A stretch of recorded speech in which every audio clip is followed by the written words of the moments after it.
ओम शांति। आज 30 नवंबर 2023 आज की साकार मुरली के अनमोल मधुर महावाक्य हैं। बाबा कहते, मीठे मीठे बच्चे, तुम्हें रूहानी पांडा बन यात्रा करनी और करानी है। याद ही तुम्हारी यात्रा है, याद करते रहो तो खुशी का पारा चढ़े। आज की मुरली का प्रश्न है, निराकारी दुनिया में जाते ही कौन से संस्कार समाप्त हो जाते हैं और कौन से संस्कार रह जाते हैं?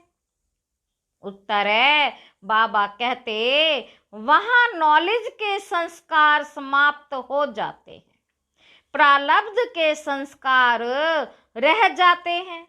जिन संस्कारों के आधार पर तुम बच्चे सतयुग में प्रारब्ध भोगते हो, वहां फिर पढ़ाई का व पुरुषार्थ का संस्कार नहीं रहता है।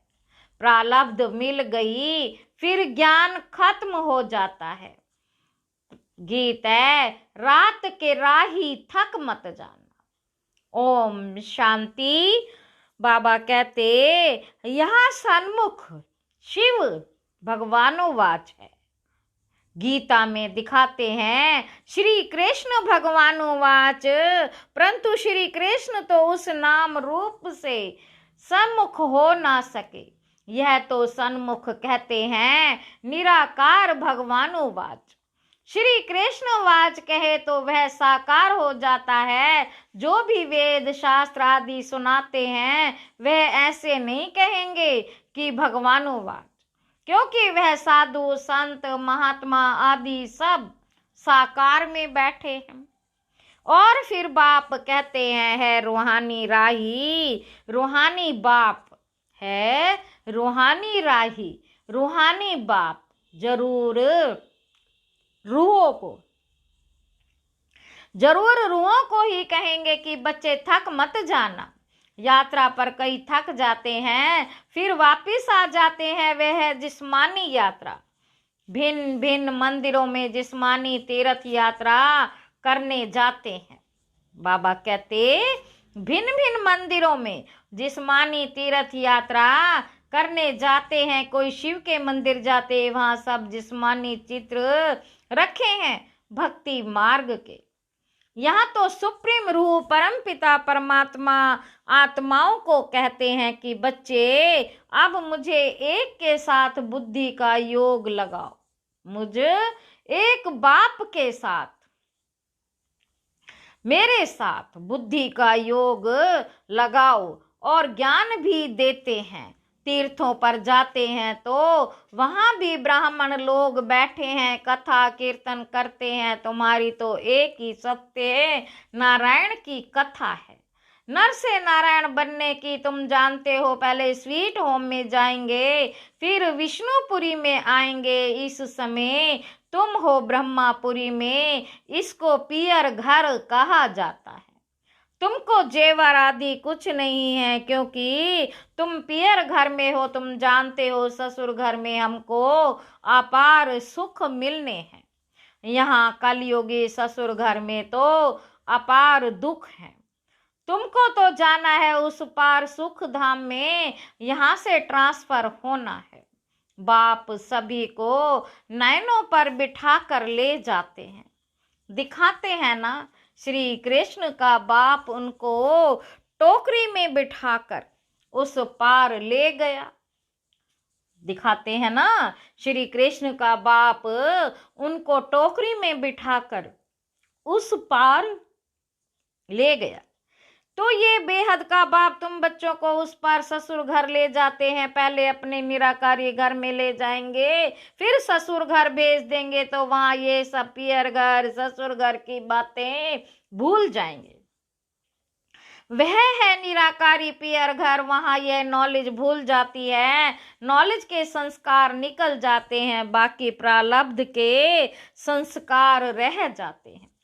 फिर तुम बच्चों को प्रारब्ध ही ध्यान में रहती है। प्रारब्ध अनुसार जाकर सुख के जन्म लेंगे। सुख धाम जाना है।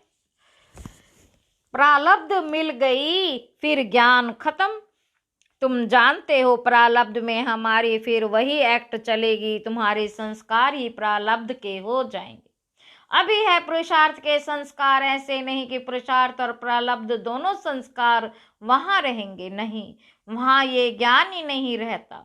सतयुग में यह ज्ञान नहीं रहता। तो यहाँ ये तुम्हारी पुरानी रूहानी यात्रा है, ये तुम्हारी रूहानी यात्रा है। तुम्हारा चीफ पांडा है बाप। यूं तो तुम ही रूहानी पंडे बन जाते हो, सबको साथ ले जाते हो। वह है जिस्मानी पंडे तुम और रूहानी पंडे। वह लोग अमरनाथ पर बड़े धूमधाम से जाते हैं, झुंड के झुंड खास अमरनाथ पर बहुत धूमधाम से जाते। बाबा ने देखा है कितने साधु संत बाजे गाजे ले जाते हैं, साथ में डॉक्टर आदि भी ले जाते हैं, क्योंकि ठंडी का समय होता है, कई बीमार पड़ जाते। तुम्हारी यात्रा तो बहुत सहज है। बाप कहते याद में रहना ही तुम्हारी यात्रा है, याद मुख्य है। बच्चे याद करते रहे तो खुशी का पारा चढ़ा रहे। साथ में औरों को भी यात्रा पर ले जाना है। यहाँ यात्रा एक ही बार होती है। वह जिस्मानी यात्राएं तो भक्ति मार्ग में से शुरू होती हैं, वह भी कोई शुरुआत में नहीं होती। ऐसे नहीं कि फट से मंदिर चित्र आदि बन जाते, वह तो आहिस्ते आहिस्ते बाद में बनते जाते। पहले पहले शिव का मंदिर बनेगा, वह भी पहले घर में सोमनाथ का मंदिर बनाते हैं, फिर कहा जाने की दरकार नहीं रहती है। मंदिर आदि बाद में बनते हैं, समय लगता है। आहिस्ते आहिस्ते नए शास्त्र, नए चित्र, नए मंदिर आते बनते रहते, टाइम लगता है, क्योंकि पढ़ने वाले भी चाहिए ना। मठ आदि जब वृद्धि को पाएंगे, मठ आदि जब वृद्धि को पाएंगे, फिर विचार होगा शास्त्र बनाए तो इतने तीर्थ स्थान बने, मंदिर बने, चित्र बने, टाइम लगता है ना। भल कहा जाता है भक्ति मार्ग द्वापर से शुरू होता, परंतु टाइम तो लगता है ना। फिर कलाएं कम होती, फिर कलाएं कम होती जाती है। पहले अव्यभिचारी भक्ति, फिर व्यभिचारी भक्ति हो जाती है। ये सब बातें अच्छी रीति चित्रों पर सिद्ध कर बताई जाती। समझाने वालों की बुद्धि में यही चलता रहेगा कि ऐसे ऐसे चित्र बनाए, ये समझाएं, सबकी बुद्धि में नहीं चलेगा। नंबर वार है ना, कोई की बुद्धि बिल्कुल चलती नहीं। वह फिर पद भी ऐसे पाएंगे, मालूम पड़ जाता है यह क्या बनेंगे। जितना आगे चलेंगे तुम समझते जाएंगे। जब लड़ाई आदि लगेगी फिर प्रैक्टिकल देख लेंगे, फिर बहुत पछताएंगे। उस समय पढ़ाई तो हो ना सके, लड़ाई के समय त्राही त्राही होती रहेगी। सुन नहीं सकेंगे, पता नहीं क्या होगा। पार्टीशन हुआ तो क्या हो गया, देखा ना। यह विनाश का समय बहुत कड़ा है। हाँ, बाकी साक्षात्कार आदि बहुत होंगे, जिससे जान जाएंगे कि ये कितना बड़ा है। बहुत पछताएंगे भी और साक्षात्कार भी होंगे। देखो, तुमने पढ़ाई छोड़ दी तब ये हाल हुआ। धर्मराज साक्षात्कार कराने सिवाय सजाएं कैसे देंगे? सब साक्षात्कार कराएंगे, फिर उस समय कर कुछ नहीं सकेंगे। कहेंगे हाय तकदीर, तदबीर का समय तो हो गया। तो बाप कहते हैं क्यों नहीं अभी पुरुषार्थ करते हो? बाबा कहते सर्विस से ही दिल पर चढ़ेंगे। बाप कहेंगे यह बच्चे अच्छी सर्विस करते हैं। मिलिट्री का कोई मरता है तो उनके मित्र संबंधी आदि को भी इनाम देते हैं। यहाँ तुमको इनाम देने वाला है बेहद का बाप। बाप से भविष्य 21 जन्मों के लिए इनाम मिलता है।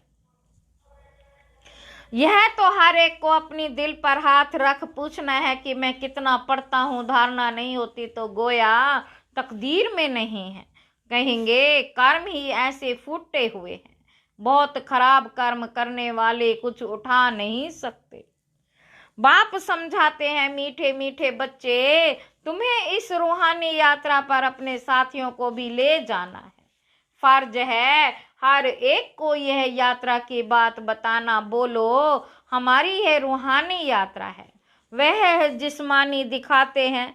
रंगून की तरफ एक छमछम तालाब है। रंगून की तरफ एक छमछम तालाब है जहां स्नान करने से परी बन जाते।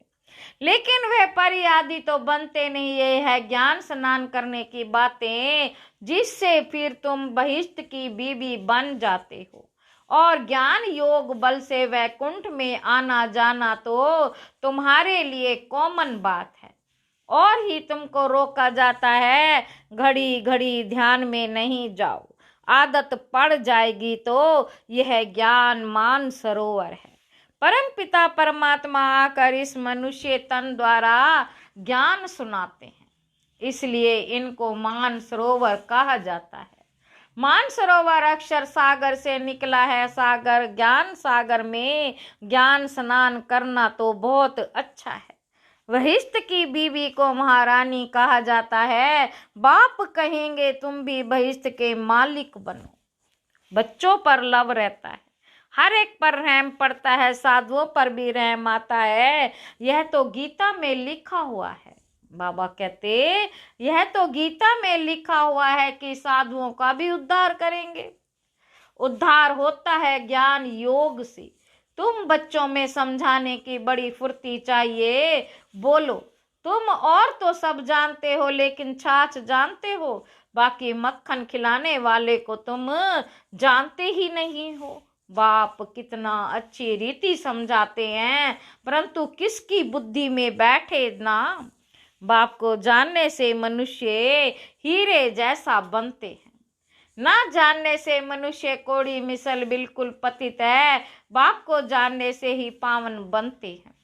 पतित दुनिया में कोई पावन हो ना सके तो जो महारथी बच्चे हैं वह अच्छी रीति समझा सकेंगे। कितने ढेर ब्रह्मा कुमार कुमारियां हैं। प्रजापिता ब्रह्मा नाम भी मशहूर है। प्रजापिता ब्रह्मा के ये हैं भी मुख वंशावली। ब्रह्मा को ही 100 भुजा 1000 भुजा दिखाते हैं।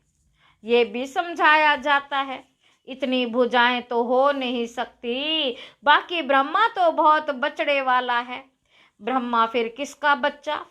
इनका तो बाप है ना। ब्रह्मा है शिव बाबा का बच्चा। इनका और कौन बाप हो सकता है? मनुष्य तो कोई हो नहीं सकता। ब्रह्मा विष्णु शंकर गाए जाते हैं सूक्ष्म वतन के। वह तो यहाँ आ ना सके। प्रजापिता ब्रह्मा तो जरूर यहाँ होगा ना। सूक्ष्म वतन में तो प्रजा नहीं रचेंगे, तो परम पिता परमात्मा आकर इस ब्रह्मा मुख द्वारा शक्ति सेना रचते हैं। पहले पहले परिचय देना है। हम ब्रह्मा मुख वंशावली है, तुम भी ब्रह्मा के बच्चे हो ना। प्रजापिता ब्रह्मा है सबका बाप, फिर उनसे और बिरादरियां निकलती हैं, नाम बदलते जाते हैं। अब नाम ब्राह्मण हो। प्रैक्टिकल में देखो प्रजापिता ब्रह्मा की कितनी औलाद है। जरूर औलाद को वर्षा मिलता होगा। ब्रह्मा के पास तो कोई प्रॉपर्टी है नहीं। प्रॉपर्टी है शिव बाबा के पास। ब्रह्मा वल्द शिव बेहद के बाप से ही वर्षा मिलता है। ब्रह्मा द्वारा शिव बाबा बैठ पढ़ाते हैं। हमको दादे का वर्षा मिलता है। बाबा समझाते हैं तो बहुत, परंतु योग नहीं, कायदे पर नहीं चलते तो बाप भी क्या करे। बाप कहते हैं इनकी तकदीर अगर बाबा से पूछे तो बाबा बता सकते हैं इस हालात में तुम्हारा क्या पद होगा। दिल भी गवाही देता है मैं कितनी सर्विस करता हूँ, श्रीमत पर कहाँ तक चलता हूँ। श्रीमत कहती है मन मना भव। सबको बाप और वर्षे का परिचय देते रहते हैं, ढिंडोरा भी पीटते रहते हैं, बाबा इशारा देते रहते हैं। तुम्हें गवर्नमेंट को भी समझाना है, जो वह भी समझे बरोबर भारत की ताकत ही चली गई है। परमपिता परमात्मा सर्वशक्तिमान से योग ही नहीं। इनसे तुम योग लगाते हो तो एकदम विश्व के मालिक बनते हो। माया पर भी तुम जीत पहनते हो। गृहस्थ व्यवहार में रहते माया पर जीत पानी है। हमारा मददगार बाप है। कितना समझाया जाता है, धारणा करनी चाहिए। बाबा ने समझाया है, दान दिए धन ना खुटे, दान दिए धन ना खुटे। सर्विस करेंगे तब बाबा की दिल पर चढ़ सकेंगे, नहीं तो इम्पॉसिबल है। इसका मतलब ये नहीं कि बाबा प्यार नहीं करते। बाबा प्यार सर्विसेबल को ही करेंगे। मेहनत करनी चाहिए, सबको यात्रा लायक बनाते हैं। बाबा सबको यात्रा लायक बनाते हैं। मन मना भव, यह है रूहानी यात्रा। मुझे याद करो तो तुम मेरे पास पहुंच जाएंगे। बाबा कहते, तुम मुझे याद करो तो मेरे पास पहुंच जाएंगे। शिवपुरी में आकर फिर विष्णुपुरी में चले जाएंगे। यह बातें सिर्फ तुम बच्चे जानते हो, कोई और मन मना भाव का अर्थ समझते ही नहीं। पढ़ते तो बहुत है, बाप महामंत्र देते हैं, मुझे याद करो तुम विक्रमाजीत बन जाएंगे। अच्छा, मीठे मीठे सिक्की लदे बच्चों प्रति माता पिता बाप दादा का याद प्यार और गुड मॉर्निंग। रूहानी बाप की रूहानी बच्चों को नमस्ते। हम रूहानी बच्चों की रूहानी बाप दादा को याद प्यार और गुड मॉर्निंग। नमस्ते बाबा, नमस्ते। धारणा के लिए मुख्य सार पहला पॉइंट है, ज्ञान स्नान करना है। प्यार से सर्विस कर बाप के दिल तख्त पर बैठना है। पुरुषार्थ के समय में अलबेला नहीं बनना है। दूसरा पॉइंट, बाप की पलकों पर बैठ कलयुगी दुखधाम से सुखधाम चलना है। इसलिए अपना सब कुछ ट्रांसफर कर देना है। वरदान है, जीवन में दिव्य गुणों के फूलों की फुलवाड़ी द्वारा खुशहाली का अनुभव करने वाले। एवर हैप्पी भव, सदा खुशहाल अर्थात भरपूर संपन्न। पहले कांटों के जंगल में जीवन थी, अभी फूलों की खुशहाली में आ गए। सदा जीवन में दिव्य गुणों के फूलों की फुलवाड़ी लगी हुई है। इसलिए जो भी आपके संपर्क में आएगा उसे दिव्य गुणों के फलों की खुशबू आती रहेगी और खुशहाली देख करके खुश होंगे, शक्ति का अनुभव करेंगे। खुशहाली औरों को भी शक्तिशाली बनाती और खुशी में लाती है। इसलिए आप कहते हो कि हम एवर हैप्पी हैं। स्लोगन है, मास्टर सर्वशक्तिमान वह है जो माया के बुदबुदों से डरने की बजाय उनसे खेलने वाले हैं। ओम शांति।